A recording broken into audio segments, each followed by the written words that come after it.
भाषण करते हुए मैंने देखा सामने जो है कोई बैठा है, तो मैं पहचान गया उनको। मैंने कहा भी ये तो मेरे पिताजी हैं लगता है।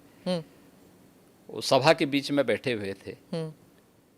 तो फिर मैंने सभा समाप्त होने के बाद अपने साथ के कुछ लोगों से कहा, मैंने कहा देखो यार वो आए हैं तो उनको बुलाओ, थोड़ा मुलाकात करते हैं। सीएम योगी के यौगिक जीवन और राजनीतिक जीवन से तो हर कोई वाकिफ है। कभी कभी उनके निजी जीवन के बारे में भी पढ़ने और सुनने को मिलता है कि उनकी माँ, पिता, बहन सभी कैसे हैं, किन हालातों में हैं।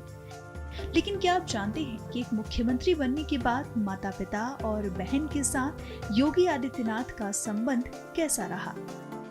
पिता को भीड़ में देखने के बाद हुई मुलाकात का जिक्र करते हुए योगी आदित्यनाथ क्या कहते हैं, सुनिए।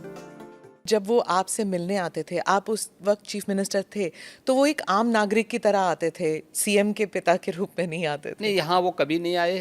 वो मुझसे मिलने के लिए, मेरी एक बार उनसे मुलाकात हुई थी नजीमाबाद में, और नजीमाबाद में मैं एक चीनी मिल के उद्घाटन में गया था। तो भाषण करते हुए मैंने देखा सामने जो है कोई बैठा है, तो मैं पहचान गया उनको। मैंने कहा भी ये तो मेरे पिताजी हैं लगता है। वो सभा के बीच में बैठे हुए थे। तो फिर मैंने सभा समाप्त होने के बाद अपने साथ के कुछ लोगों से कहा, मैंने कहा देखो यार वो आए हैं तो उनको बुलाओ, थोड़ा मुलाकात करते हैं। तो तब मेरी मुलाकात हुई थी। हाल ही में मां के साथ हुई मुलाकात और संवाद को लेकर सीएम योगी ने बात की। जब आप घर छोड़ के निकले थे, अभी हाल ही में हमने देखा एक फ़ोटो आपने ट्वीट किया था और वो वायरल भी हो गया था, जब आप अपने माता से मिलने गए थे। तो उस वक्त आपको कैसा लगा जब आप गए थे? देखिए, मैं कई वर्षों के बाद गया था जी। मेरे पिताजी का जो है देहांत 2020 में हो गया था। मैं उससे पहले उनसे या उस अपने परिवार के लोगों से कई वर्षों से नहीं मिल पाया था। संजोग से कोरोना कालखंड प्रारंभ हो चुका था, लॉकडाउन प्रारंभ हो चुका था, तो उनके अंतिम संस्कार कार्यक्रम में मैं भाग नहीं ले पाया था। आपके पिताजी के? हाँ। तो मुझे जब गत वर्ष अवसर मिला था तो मैं अपनी माँ से मिलने के लिए ज़रूर गया था। तो स्वाभाविक रूप से एक माँ और पुत्र के बीच में जो संवाद होने चाहिए वही संवाद वहाँ पे हुआ। वहीं सांसारिक जीवन छोड़कर एक योगी का जीवन जीने के दौरान उनकी बहन की क्या हालत हुई थी, सीएम योगी ने इसको लेकर भी बहुत कुछ कहा। साथ ही उन टिप्पणियों पर भी बात की जो उनकी बहन को लोगों से सुनने को मिली। आपकी छोटी बहन जो है, उन्होंने एक इंटरव्यू में कहा था कि 30 साल उन्होंने आपको राखी नहीं बांधी। 2022 में एक इंटरव्यू में उन्होंने कहा कि कई वर्ष पहले जब उन्हें पता लगा कि आप घर छोड़ के आप योगी बनने के लिए निकले हैं, तो उन्होंने कहा कि वो भिक्षा मांगने वाले संतों में आपको ढूंढ रही थी और मिले नहीं आप उन्हें। बहुत मुश्किल हुआ होगा ना उन्हें? देखिए, इस सब के जीवन में आता है, लेकिन मुझे लगता है कि इन चीज़ों को हमें जो है केवल अपने स्वयं के स्मरण के लिए रखना चाहिए, और स्वाभाविक रूप से सबके जीवन में आता है।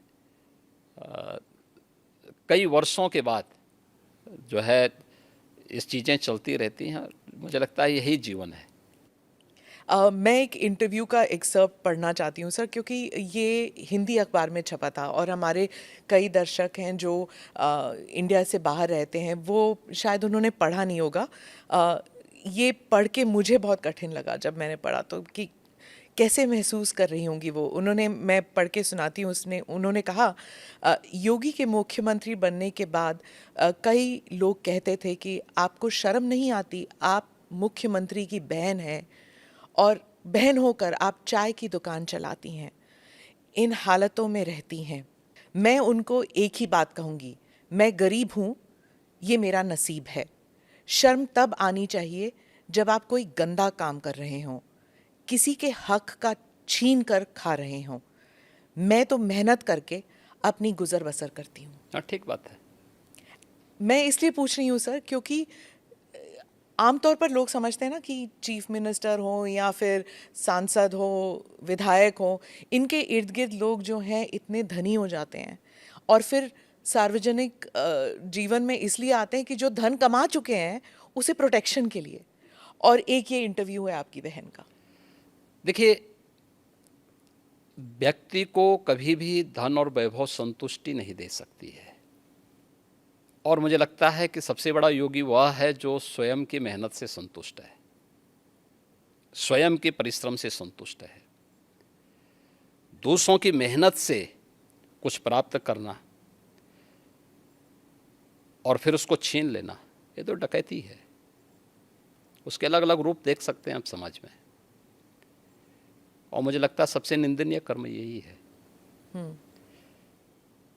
और यही अंतर है एक योगी और एक सांसारिक मनुष्य में।